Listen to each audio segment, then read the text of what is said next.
Good morning po sa lahat. Ayan, duty mode na naman ako ngayon. Tapos, okay, hapit naman mapakita ang adlaw. So, nabutang tagpuan. Sunblock sa itong nawong kay para dera po tanto maito matong nawong, no? Para dili tanto maito. So, i-block na to ang sun sa atong nawong para na ba ito. Ano po siya ang sunblock na ito? So, muna na, any sunblock na pwede, na available sa inyong yellow basket. So, yellow basket, yan po ito sa yellow basket.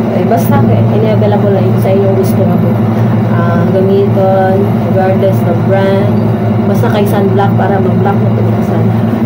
Pwede na ito na ito. Okay. Expected na ito na natin dito sa kwan is init yun. Kailangan na ito protektahan na itong skin kay old na biata. Old age na sa need na protect na ito atong skin sa harmful UV rays. Diba? Na UV rays. Na bawal na ito din bawal na UV rays. Na nakaputang sa kwan. Libasa rin. So ayan.